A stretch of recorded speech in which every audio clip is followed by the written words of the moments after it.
ಕಾಂಗ್ರೆಸ್ ಸರ್ಕಾರ ಬಂದು 1 ವರ್ಷ ಪೂರ್ಣ ಆಗ್ತಾ ಇದೆ.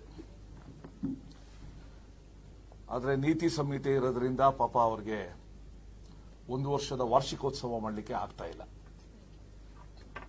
ಅದಕ್ಕೋಸ್ಕರ ನಾವೇ ಆ ಸರ್ಕಾರದ ಸಾಧನೆಗಳನ್ನ ರಾಜ್ಯದ ಮುಂದೆ ಇಡೋಣ, ರಾಜ್ಯದ ಮುಂದೆ ಹಂಚಿಕೊಳ್ಳೋಣ ಅಂತ ಇವತ್ತು ತೀರ್ಮಾನ ಮಾಡಿ ಈ ಪತ್ರಿಕಾಗೋಷ್ಠಿಯನ್ನ ನಾವು ಕರೆದಿದ್ದೀವಿ. ವಿಶೇಷವಾಗಿ 1 ವರ್ಷದಲ್ಲಿ, ಈ 1 ವರ್ಷದ ಅವಧಿನಲ್ಲಿ ಶಿಕ್ಷಣ ಕ್ಷೇತ್ರದಲ್ಲಿ ರಾಜ್ಯ ಸರ್ಕಾರದ ಕೊಡುಗೆಗಳನ್ನ ರಾಜ್ಯದ ಮುಂದೆ ತಮ್ಮ ಮೂಲಕ ಇಡಕ್ಕೆ ಇಷ್ಟಪಡ್ತೀನಿ. ನಾವು ಮೊದಲನೇ ಕೊಡುಗೆ ಅಥವಾ ಮೊದಲನೇ ಸಾಧನೆ ಅಂತಂದ್ರೆ ಅತ್ಯಂತ ವೈಜ್ಞಾನಿಕವಾಗಿ ರೂಪುಗೊಂಡ ರಾಷ್ಟ್ರೀಯ ಶಿಕ್ಷಣ ನೀತಿಗೆ ರಾಜಕೀಯ ಮೇಲಾಟದ ಕಾರಣ ತಿಲಾಂಜಲಿ ಕೊಟ್ಟು ರಾಜ್ಯ ಶಿಕ್ಷಣ ನೀತಿ ತರ್ತೀವಿ ಅಂತ ಘೋಷಿಸಿದ ಈ ಸರ್ಕಾರ ಇವತ್ತವರೆಗೂ ಯಾವುದೇ ಪ್ರಗತಿಯನ್ನ ಮಾಡದೇ ಇರೋದು ಒಂದು ಸಾಧನೆ. ವಿಶೇಷವಾಗಿ ಪದವಿ ತರಗತಿಗಳಲ್ಲಿ, ಕಾಲೇಜಲ್ಲಿ ಓದ್ತಾ ಇರೋ ವಿದ್ಯಾರ್ಥಿಗಳು ಅವರ ಜೀವನದ ಜೊತೆ ಇವತ್ತು ಚೆಲ್ಲಾಟ ಆಡ್ತಾ ಇದೆ ರಾಜ್ಯ ಸರ್ಕಾರ. ಇನ್ನ ಪ್ರಾಥಮಿಕ ಪ್ರೌಢ ವಿದ್ಯಾರ್ಥಿಗಳ ಭವಿಷ್ಯವನ್ನೇ ಮಸುಕು ಮಾಡ್ತಾ ಇದೆ ಇವರ ಈ ನೀತಿ. ನಮ್ಮಲ್ಲಿ 2 ಇದೆ. ಕೇಂದ್ರ ಪಠ್ಯಕ್ರಮದ ಶಾಲೆಗಳು, ಸಿಬಿಎಸ್ಇ, ಐಸಿಎಸ್ಇ ಆ ಶಾಲೆಗಳು, ಜೊತೆಗೆ ಸ್ವಾಯತ್ತ ವಿಶ್ವವಿದ್ಯಾಲಯಗಳು.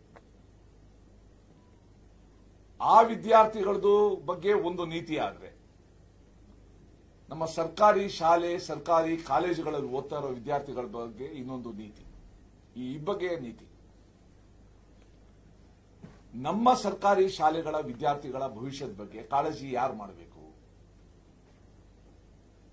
ಅದರ ಬಗ್ಗೆ ನೀತಿನ ಯಾವಾಗ ರೂಪಿಸ್ತಾರೆ, ಅವರಿಗೆ ಕೌಶಲ್ಯವನ್ನ ಯಾರು ಕಲಿಸ್ತಾರೆ 9ನೇ ಕ್ಲಾಸಿಂದ. ಜೊತೆಗೆ ಇವರೊಂದು ಶಿಕ್ಷಣ ನೀತಿ ಸಮಿತಿಗಳನ್ನ ಮಾಡಿದ್ದಾರೆ. ಆ ಶಿಕ್ಷಣ ನೀತಿ ಸಮಿತಿಗಳನ್ನ ಸಮರ್ಥವಾಗಿ ಮುನ್ನಡೆಸಕ್ಕೂ ಆಗ್ತಾ ಇಲ್ಲ ಈ ರಾಜ್ಯ ಸರ್ಕಾರಕ್ಕೆ. ಯಾಕಂದ್ರೆ ರಾಜ್ಯ ಸರ್ಕಾರದಲ್ಲಿ ನನ್ಗೆ ಗೊತ್ತಿರಂಗೆ ಒಬ್ಬ ಫುಲ್ ಟೈಮ್ ಎಜುಕೇಶನ್ ಮಿನಿಸ್ಟರೇ ಇಲ್ಲ. ಪಾಪ ಅವರ ಕುಟುಂಬದವರು ಯಾರನ್ನೋ ಚುನಾವಣೆ ಗೆಲ್ಲಿಸಬೇಕು ಅಂತ ಓಡಾಡಿಸ್ತಾರೆ, ಇನ್ನೇನೋ ಮಾಡಿಸ್ತಾರೆ. ಫುಲ್ ಟೈಮ್ ಎಜುಕೇಶನ್ ಮಿನಿಸ್ಟರ್ ಈ ರಾಜ್ಯಕ್ಕೆ ಅಗತ್ಯ ಇತ್ತು. ಆ ಅಗತ್ಯವನ್ನ ಮನಗಾಣದೇ ಇರುವ ಸರ್ಕಾರದಿಂದ ನಮ್ಮ ವಿದ್ಯಾರ್ಥಿಗಳ ಜೀವನದ ಜೊತೆ ಚೆಲ್ಲಾಟ ಆಡೋ ಕೆಲಸ ಮತ್ತೆ ಅವರ ಭವಿಷ್ಯವನ್ನೇ ಇವತ್ತು ಒಂದು ಹಾಳುಗೆಡುವ ಕೆಲಸವನ್ನ ರಾಜ್ಯ ಸರ್ಕಾರ ಮಾಡಿ ಒಂದು ದೊಡ್ಡ ಕೊಡುಗೆಯನ್ನು ನೀಡಿದೆ. 5ನೇ ಕ್ಲಾಸು, 8ನೇ ಕ್ಲಾಸು, 9ನೇ ಕ್ಲಾಸು, 5th, 8th, 9th ಆ ತರಗತಿಗಳಿಗೆ ನಾವು ಮೌಲ್ಯಮಾಪನ ಮಾಡ್ತೀವಿ, ಒಂದು ರೀತಿ ಬೋರ್ಡ್ ಎಕ್ಸಾಮ್ ಮಾಡ್ತೀವಿ ಅಂತ ಹೊರಟು ಈ ಸರ್ಕಾರ.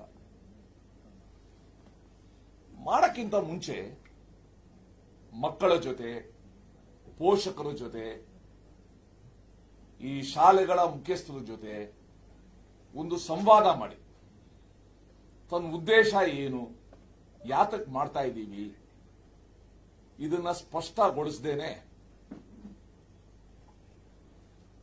ನ್ಯಾಯಾಲಯದವರೆಗೂ ಈ ಪ್ರಕರಣ ಹೋಗಿದೆ. 5ನೇ ಕ್ಲಾಸು, 8ನೇ ಕ್ಲಾಸ್, 9ನೇ ಕ್ಲಾಸ್ ಮಕ್ಕಳದು ಭವಿಷ್ಯ ನ್ಯಾಯಾಲಯದವರೆಗೂ. ನ್ಯಾಯಾಲಯ ಅದಕ್ಕೆ ತಡೆಯಾಜ್ಞೆ, ಆ ತಡೆಯಾಜ್ಞೆನ ತೆಗೆಸೋದು, ಮತ್ತೆ ನಾಳೆಯಿಂದ ಎಕ್ಸಾಮ್ ಅನ್ನೋದು. ಈಗ ಅಲ್ಟಿಮೇಟ್ಲಿ ಏನು, ರಿಸಲ್ಟ್ ಅನೌನ್ಸ್ ಮಾಡಾಗಿಲ್ಲ ಅಂತ. ಆ ಎಳೆ ಮಕ್ಕಳ ಮನಸ್ಥಿತಿನ, ಅವರ ಮನಸ್ಸಿನ ಭಾವನೆಯನ್ನ, ಪೋಷಕರ ಆತಂಕವನ್ನ ಗಣನೆಗೆ ತಗೊಂಡಿಲ್ಲ ಈ ರಾಜ್ಯದ ಸರ್ಕಾರದ ಮುಖ್ಯಸ್ಥರು. ಯಾಕೆ ಅವ್ರದ್ದು ಓಟ್ ಇಲ್ವಲ್ಲ. ವಿದ್ಯಾರ್ಥಿಗಳಿಗೆ ಓಟ್ ಇದ್ರೆ ಇವೆಲ್ಲನೂ ಕೂಡ ಬಹಳ ಹುಷಾರಾಗಿ ಮಾಡ್ತಾ ಇದ್ರು. ವೋಟ್ ಬ್ಯಾಂಕ್ ಆಧಾರದ ಮೇಲೆ ಸರ್ಕಾರ ನಡೆಸೋದು ಹಣೆ ಬರನೇ ಇದು. ವಿದ್ಯಾರ್ಥಿಗಳ ಜೊತೆ ಚೆಲ್ಲಾಟ, ಅವರ ಭವಿಷ್ಯದ ಬಗ್ಗೆ ಕ್ಯಾರೆ ಎಂದೇ ಇರೋದು, ಅವರ ಜೀವನನ ಅಂಧಕಾರ ಮಾಡೋದು. ಆ ಒಂದು ಕಾರ್ಯವನ್ನ ಯಶಸ್ವಿಯಾಗಿ ಮಾಡಿ ತನ್ನ ಗ್ಯಾರಂಟಿಗಳ ಸಾಲಿಗೆ ವಿದ್ಯಾರ್ಥಿಗಳ ಭವಿಷ್ಯನ ಮಸುಕು ಮಾಡೋದು ಒಂದು ಗ್ಯಾರಂಟಿ ಅಂತ ಅಂದ್ಕೊಂಡಿದೆ ಈ ಸರ್ಕಾರ. ಒಟ್ಟಾರೆ ಈ ಪ್ರಹಸನ ನಡೀತು, ನ್ಯಾಯಾಲಯ ಎಲ್ಲನೂ ಕೂಡ ನಮ್ಮ ಜನಕ್ಕೆ ಮನರಂಜನಾ ತೆರಿಗೆ ಇಲ್ಲದೆ ನೋಡಿದಂತ ಒಂದು ಪ್ರಹಸನ ಆಗುತ್ತೆ. Entertainment without tax.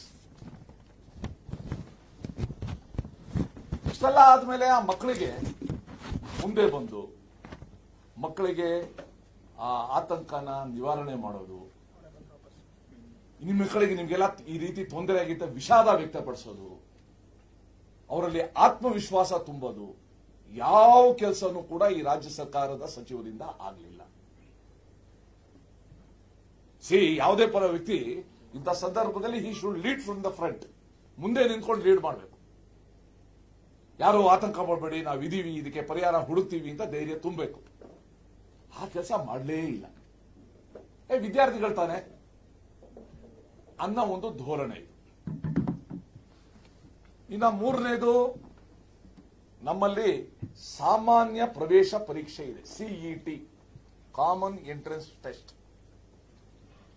ಒಂದು ಕಾಲದಲ್ಲಿ ಇಡೀ ದೇಶದಲ್ಲೇ ಬಹಳ ದೊಡ್ಡ ಹೆಸರು ನಮ್ಮ ಸಿಇಟಿ, ಬಹಳ ದೊಡ್ಡ ಹೆಸರು, ಅಷ್ಟು ಚೆನ್ನಾಗಿ ನಾವು ಮಾಡ್ತಾ ಇದ್ವಿ.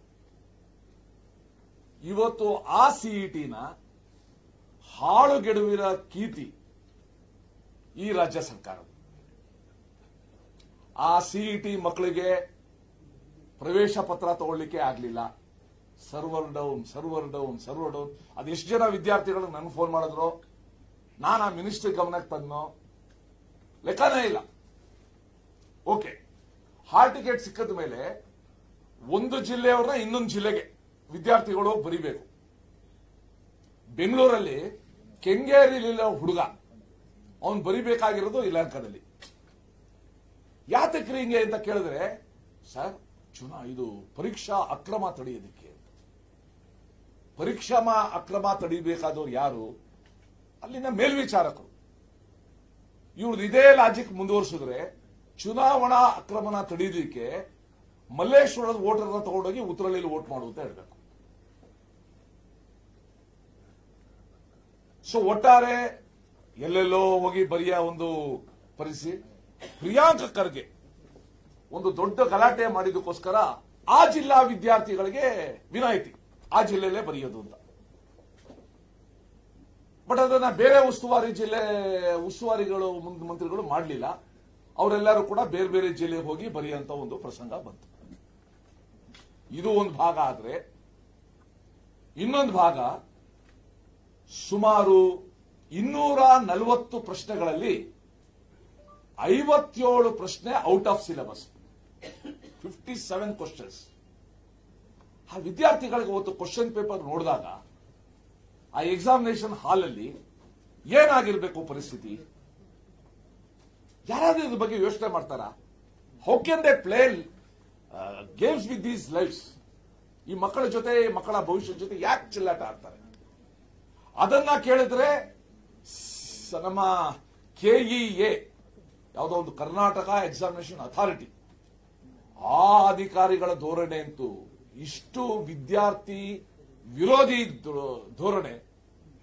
ಹೌದ್ರಿ, ಕೊಡ್ತೀವಿ, ಬರಿಬೇಕು, ಏನು ಅದರಲ್ಲಿರೋದು ಮಾತ್ರ ಕೊಡಕ್ಕಾಗತ್ತಾ ಅಂತ ಹೇಳಿ ಕೊನೆಗೆ ಕೃಪಾಂಕವನ್ನ ಕೊಡೋ ಒಂದು ಸ್ಥಿತಿಗೆ ಬಂತು. ಅದನ್ನೆಲ್ಲ ಕ್ವಶನ್ಸ್ ಬರೆದಿರೋರಿಗೆ, ಬರೆದಿರೋರಿಗೆಲ್ಲರಿಗೂ ನಾವು ಕೊಡ್ತೀವಿ ಅಂತ ಮಾಡಿ, ನಾವು ಏನೇನು ಆಗ್ರಹ ಮಾಡಿದ್ರು ಕೂಡ ಆ ಕೆಇಎ ಅಧಿಕಾರಿಗಳ ಉದ್ದಟತನದ ವರ್ತನೆಗೆ ಕಡಿವಾಣ ಹಾಕೋ ಪ್ರಯತ್ನ ರಾಜ್ಯ ಸರ್ಕಾರ, ಸಚಿವರು ಮಾಡಲೇ ಇಲ್ಲ. ಇವತ್ತೇನೋ ಅವ್ರನ್ನ ಟ್ರಾನ್ಸ್ಫರ್ ಮಾಡಿದ್ರು ಅಂತ ಕೇಳಲ್ಪಟ್ಟೆ. That's a different thing. But ಆದಾಗ, ಆ ಸಂಗತಿಗಳಾದಾಗ, ಎಕ್ಸಾಮಿನೇಷನ್ ಬರೆಯುವಾಗ ಹಾಲ್ ಟಿಕೆಟ್, ಈ ಔಟ್ ಆಫ್ ಸಿಲೆಬಸ್, ಒಬ್ಬ ಸಚಿವ ಆಗಿದ್ದವರು ಈ ತರ ಸಂದರ್ಭದಲ್ಲಿ ಮುಂಚೆ ಕೂತ್ಕೊಂಡು ಯಾವ ರೀತಿ ಮಾಡ್ತೀರಾ, ಏನು ಪರಾಮರ್ಶೆ, ಮಾನಿಟರಿಂಗ್ ಮಾಡಬೇಕು. ಅದು ಮಾಡದೇ ಇರೋ ಒಂದು ಕಾರಣದಿಂದ ಆ ಸಿಇಟಿ ನಾನು ಪಾಸ್ ಮಾಡಬೇಕು, ನಾನೇನೋ ಇಂಜಿನಿಯರಿಂಗ್ ಹೋಗ್ಬೇಕು, ನಾನೇನೋ BSc AG ಹೋಗ್ಬೇಕು, BSc ವೆಟರ್ನರಿ ಹೋಗ್ಬೇಕು, ಏನೇನೋ ಕನಸುಗಳಿರ್ತವೆ. ಆ ಕನಸುಗಳಿಗೆ ಕಲ್ಲು ಹಾಕುವ ಕೆಲಸನ ಬಹಳ ಯಶಸ್ವಿಯಾಗಿ ರಾಜ್ಯ ಸರ್ಕಾರ ಮಾಡಿದೆ.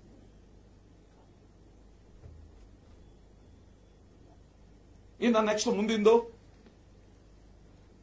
5, 8, 9 ಆಯ್ತು, CET ಆಯ್ತು, ನಾವೇನ್ ಕಡಿಮೆ ಅಂತ SSLC ಎಕ್ಸಾಮ್. SSLC ಎಕ್ಸಾಮ್ ಯಾವ ರೀತಿ ಮಾಡಬಾರ್ದು ಅನ್ನೋದಕ್ಕೆ ಮೊನ್ನೆ ನಡೆದ SSLC ಎಕ್ಸಾಮ್ ಇಡೀ ರಾಜ್ಯ, ಇಡೀ ದೇಶಕ್ಕೆ ಒಂದು ಒಳ್ಳೆ ಉದಾಹರಣೆ, ಬಹಳ ಒಂದು ಒಳ್ಳೆ ಉದಾಹರಣೆ. ಈ ಸಾಲದು ಅಂತ ಒಂದು ವರ್ಷಕ್ಕೆ 3 ಎಕ್ಸಾಮ್ ಬೇರೆ, ಪ್ರತಿ ತಿಂಗಳು ಒಂದು ಎಕ್ಸಾಮ್ ಮಾಡಿದ್ರೆ ಒಳ್ಳೇದ ಅಂತ ಅನ್ಸೋ ಸ್ಥಿತಿಗೆ ಬರ್ತಾ ಇದೆ. 3 ಎಕ್ಸಾಮ್ ಮಾಡಿ ಆ ಮಕ್ಕಳದು ಆ ಸೀರಿಯಸ್ನೆಸ್ ಹಾಳು ಮಾಡ್ತಾರೆ, ಮಕ್ಕಳಲ್ಲಿ ಆತಂಕ ಜಾಸ್ತಿ ಮಾಡ್ತಾರೆ, ಇಡೀ ವರ್ಷ ಪರೀಕ್ಷೆನೇ ಮಾಡ್ತಾ ಕೂತ್ಕೊಳ್ತಾರೆ. ಅದಕ್ಕೆ ಇದುವರೆಗೂ ಕೂಡ ತಾತ್ವಿಕವಾಗಿ 3 ಎಕ್ಸಾಮ್ ಯಾಕೆ ಮಾಡಬೇಕು, ಇದರಿಂದ ಏನ್ ಲಾಭ, ಇದು ಏನ್ ಪ್ರಯೋಜನ, ಯಾವ ಶಿಕ್ಷಣ ತಜ್ಞ ಹೇಳಿದ ಇದನ್ನ ಹೇಳಲ್ಲ.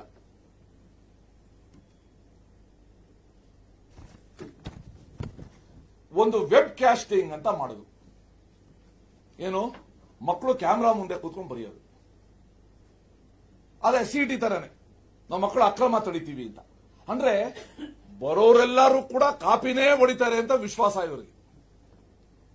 ಅರೆ ಮುಂಚೆಯಿಂದಾನು ಕೂಡ ಎಕ್ಸಾಮಿನೇಷನ್ ಸೂಪರಿಂಟೆಂಡೆಂಟ್ ಅಂತ ಇರ್ತಾನೆ, ಎಕ್ಸಾಮಿನೇಷನ್ ಹಾಲ್ ಸೂಪರಿಂಟೆಂಡೆಂಟ್ ಅಂತ ಇರ್ತಾನೆ, ಅವನ್ ಕೇಳಿ ತಗೊಳ್ಬೇಕು. ಇವ್ರು ವೆಬ್ ಕ್ಯಾಸ್ಟಿಂಗ್ ಮುಖಾಂತರ ಕೂಡಿಸಿ ಇದೊಂಥರ ಎಲ್ಲೆಲ್ಲೋ ಕ್ಯಾಮ್ರಾ ಇಟ್ಬಿಟ್ಟು ರೆಕಾರ್ಡ್ ಮಾಡ್ತಾರಲ್ಲ, ಆ ರೀತಿ ಒಂದು ಪ್ರಸಂಗ ಇದು. ಬಹಳ ಬೇಜಾರಾಗುತ್ತೆ. ಪುನಃ ಏನಾಯ್ತು, ಫಲಿತಾಂಶ 30% ಕಡಿಮೆ ಆಗೋಯ್ತು. ಇವ್ರ ಮುಖ ಬಂದ ಆಗೋಯ್ತು. ಜನರ ಮುಖ ಅಂತ ಹೆಂಗೆ ತೋರಿಸೋದು, ಅದಕ್ಕೆ ಅವ್ರ ಕೃಪಾಂಕ. ಸುಮಾರು 1,79,000 ಮಕ್ಕಳಿಗೆ ಕೃಪಾಂಕ ಕೊಟ್ಟು ಪಾಸ್ ಮಾಡಿಸಿ, ಅವರದೆಲ್ಲದ ತಪ್ಪಿಗೆ ಒಟ್ಟಾರೆ SSLC ಪರೀಕ್ಷೆನ ಅತ್ಯಂತ ಕೆಟ್ಟ ರೀತಿಯಲ್ಲಿ ಮಾಡಿ ಮಕ್ಕಳನ್ನ ಸಂಕಷ್ಟಕ್ಕೆ ದೂಡಿದ ಖ್ಯಾತಿ ಈ ಸರ್ಕಾರದ್ದು. ಪ್ರಾಯಶಃ ಶಿಕ್ಷಣ ಇಲಾಖೆಯ ಇತಿಹಾಸದಲ್ಲೇ ಇದೊಂದು ದೊಡ್ಡ ಕಪ್ಪು ಚುಕ್ಕೆ ಅಂತ ಹೇಳಕ್ಕೆ ಇಷ್ಟಪಡ್ತೀನಿ. ಇನ್ನು ಮುಂದಿಂದು 15,000 ಜನ GPT ಟೀಚರ್ಸ್ ಅಪಾಯಿಂಟ್ಮೆಂಟ್ ಮಾಡ್ಕೊಳ್ಳೋದು. ಗ್ರಾಜುಯೇಟ್ ಪ್ರೈಮರಿ ಟೀಚರ್ಸ್ 15,000 2 ತಿಂಗಳಲ್ಲಿ ಮುಗಿಸಬಹುದಾಯಿತು. ಜಸ್ಟ್ 2 months ಅಲ್ಲಿ ಇದನ್ನ ಕೆಲಸ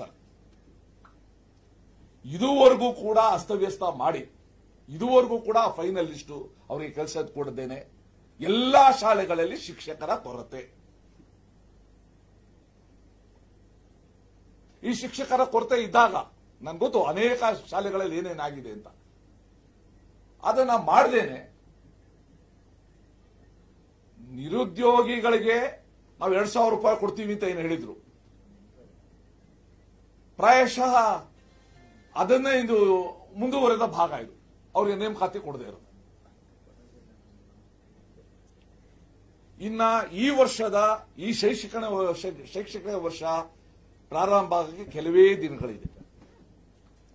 ಇದುವರೆಗೂ ರಾಜ್ಯ ಸರ್ಕಾರ ರಾಜ್ಯದಲ್ಲಿರುವ ಅಧಿಕೃತ ಶಾಲೆಗಳು ಯಾವುದು, ಅನಧಿಕೃತ ಶಾಲೆಗಳು ಯಾವುದು ಅಂತ ಲಿಸ್ಟ್ ಅನ್ನ ಪ್ರಕಟ ಮಾಡಿಲ್ಲ.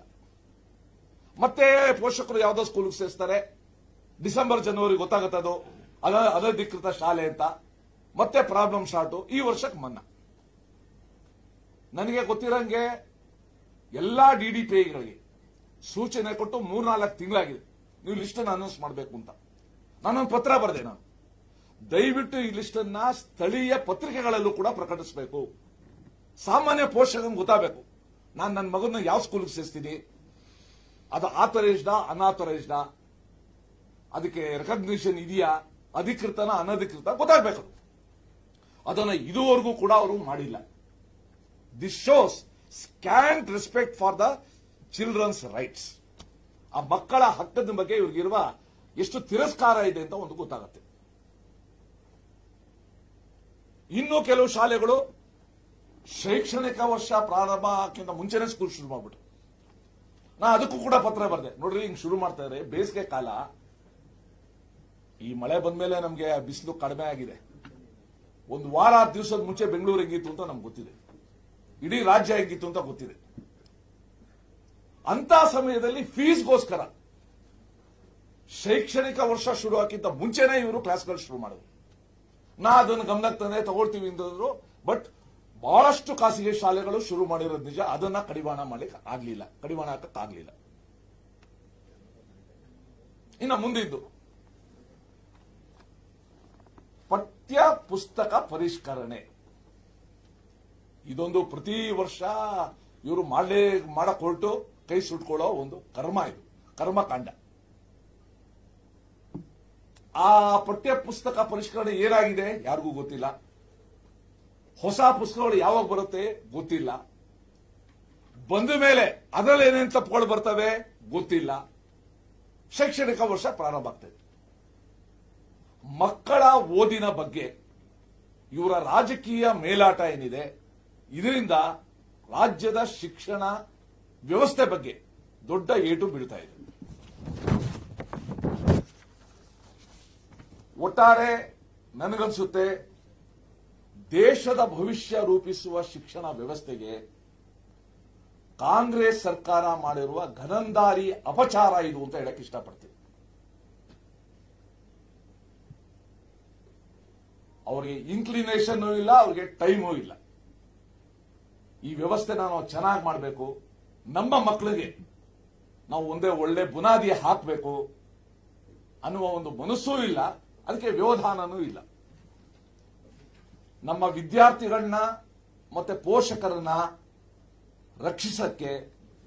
ರಕ್ಷಿಸಲು ಈ ಗ್ಯಾರಂಟಿ ಸರ್ಕಾರಕ್ಕೆ ಮನಸ್ಸಿಲ್ಲ. ಮತ್ತೆ ಕಿಂಚಿತ್ ಕಾಳಜಿ ಕೂಡ ಇಲ್ಲ. ಒಟ್ಟಾರೆ ಈ ಒಂದು ವರ್ಷದ ಸಾಧನೆ ಅಂತಂದ್ರೆ ವಿದ್ಯಾರ್ಥಿಗಳ ಜೊತೆ ಪೋಷಕರ ಜೊತೆ ಚೆಲ್ಲಾಟ ಆಡಿರೋದೇ ಒಂದು ಸಾಧನೆ.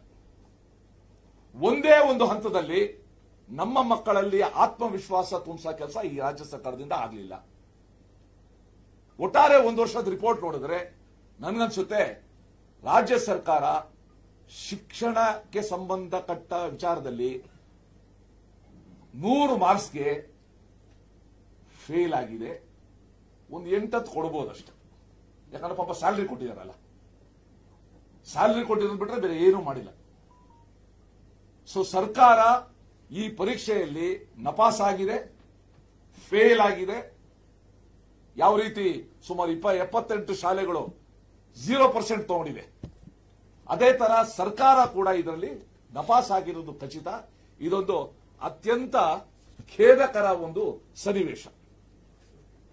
ಜೊತೆಗೆ ನಾವು ಬಹಳ ಹಿಂದೆನೆ ಶಾಲೆಗಳಲ್ಲಿ ಈ ಒಂದು ಪೋಕ್ಸೋ ಏನಿದೆ ಅದರ ಸಮಿತಿಗಳನ್ನ ಮಾಡಬೇಕು. ಸಮಿತಿಗಳನ್ನ ಮಾಡಿ ಮಕ್ಕಳ ಒಂದು ಹಿತವನ್ನ ಕಾಪಾಡೋ ಕೆಲಸ ಮಾಡಬೇಕು ಅಂತ ಮಾಡ್ತಾರೆ. ಆ ದೃಷ್ಟಿಯಿಂದ ಕೆಲಸ ಮಾಡಲಿಲ್ಲ. ಜೊತೆಗೆ ಮಕ್ಕಳನ್ನ ಕರ್ಕೊಂಡು ಬರೋ ಬಸ್ ಇರ್ಬೋದು, ಬೇರೆ ಬೇರೆ ಸೇಫ್ಟಿ ಮೆಷರ್ಸ್ ಇರ್ಬೋದು, ಇದ್ರ ಕಡೆ ಯಾಕಂದ್ರೆ ತಮ್ಮ ಸೇಫ್ಟಿ ಬಗ್ಗೆನೇ ಯೋಚನೆ ಮಾಡ್ತಾ ಇರ್ಬೇಕಾದ್ರೆ ಇವರು ತಮ್ಮ ಸೇಫ್ಟಿ, ತಾನೇನೋ ಮುಂದೆ ಏನೋ ಆಗ್ಬೇಕು, ಅಥವಾ ನನ್ಗೆ ಇಷ್ಟ ಇದ್ದಾರೆ ಖಾತೆ ಕೊಟ್ಬಿಟ್ಟಿದ್ದಾರೆ. ಇವ್ರಿಗೆ ತಮ್ಮ ಖಾತೆಗಿಂತ ತಮ್ಮ ಖ್ಯಾತೆನೇ ಇಂಪಾರ್ಟೆಂಟ್ ಆಗಿದೆ. ಇದರಿಂದ ಇವತ್ತು ರಾಜ್ಯದ ಶೈಕ್ಷಣಿಕ ವಾತಾವರಣ ಹದಗೆಟ್ಟಿದೆ. ರಾಜ್ಯದ ಜನತೆ ಇದನ್ನ ಯಾವತ್ತೂ ಕೂಡ ಕ್ಷಮಿಸೋದಿಲ್ಲ ಅಂತ ಹೇಳಕ್ಕೆ ಇಷ್ಟಪಡ್ತೀನಿ. ಶಿಕ್ಷಣ ಸಚಿವರಾಗಿ ಮಧು ಬಂಗಾರಪ್ಪ ಪಾಸ್ ಆಗಿದ್ದಾರೆ ಅಂತ ಅಲ್ಲಲ್ಲ, ಈಗ ಸರ್ಕಾರನೇ ಫೇಲ್ ಆಗಿರುವಾಗ ಅದಕ್ಕೆ ಬಹಳ ಮುಖ್ಯವಾದ ಕೊಡುಗೆ ಅವ್ರದೇ ಆಗಿರುತ್ತದೆ. ಯಾಕಂದ್ರೆ ನಾನು ಅವಲ್ಲೇ ಹೇಳ್ದಂಗೆ ಎನಿ ಪರ್ಸನ್ ಆ ಒಂದು ಜಾಗದಲ್ಲಿ ಇರೋರು ಮುಂದೆ ನಿಂತ್ಕೊಂಡು ಲೀಡ್ ಆಗ್ಬೇಕು. ಯಾವುದೇ ಸಂದರ್ಭ ಮುಂದೆ ಬರಬೇಕು. ಜನರ ಪ್ರಶ್ನೆಗಳಿಗೆ, ಜನರ ಆತಂಕಕ್ಕೆ ಪರಿಹಾರ ಕೊಡೋದು, ಧೈರ್ಯ ತುಂಬಾ ಕೆಲಸ ನಿರಂತರ ಮಾಡೋದು. ಅದಕ್ಕೆ ನಾಡಿದ್ದು ಇದೊಂದು ಫುಲ್ ಟೈಮ್ ಜಾಬ್ ಅಂತ. ಅನ್ಫಾರ್ಚುನೇಟ್ಲಿ ಆ ಫುಲ್ ಟೈಮ್ನೆಸ್, ಆ ಪೂರ್ಣಾವಧಿ ಮನಸ್ಥಿತಿ, ಪೂರ್ಣಾವಧಿ ಪರಿಶ್ರಮ ಎಲ್ಲೂ ಕೂಡ ಕಾಣ್ತಾ ಇಲ್ಲ. ಇದು ಕಾಣೆಯಾಗಿದೆ. ಅನುಭವ ಕಡಿಮೆ ಇದೆ ಅಂತೀರಾ? ಅನುಭವ ಕಡಿಮೆ ಇದೆ ಅಂತೀರಾ? ಅನುಭವಕ್ಕಿಂತ ಇಚ್ಛಾಶಕ್ತಿ. ಇವಾಗ ಯಾರಿಗೆಲ್ಲ ಫಸ್ಟ್ ಅನುಭವ ಎಲ್ಲಿರ್ತದೆ? ಅನುಭವಕ್ಕಿಂತ ಇಚ್ಛಾಶಕ್ತಿ. ಜೊತೆಗೆ ತನ್ನ ಕೊರತೆನೇ ತನ್ನ ಹೆಗ್ಗಳಿಕೆ ಅಂತ ತಿಳ್ಕೊಂಡ್ಬಿಟ್ರೆ ನಾನು ಮಾತಾಡೋದೇ ಹಿಂಗೆ, ನನ್ನ ಭಾಷೆ ಇರೋದೇ ಹೀಗೆ ಅಂತ ಹೆಗ್ಗಳಿಕೆ ಅನ್ಕೊಂಡ್ಬಿಟ್ರೆ ಬಹಳ ಕಷ್ಟ ಆಗ್ತದೆ.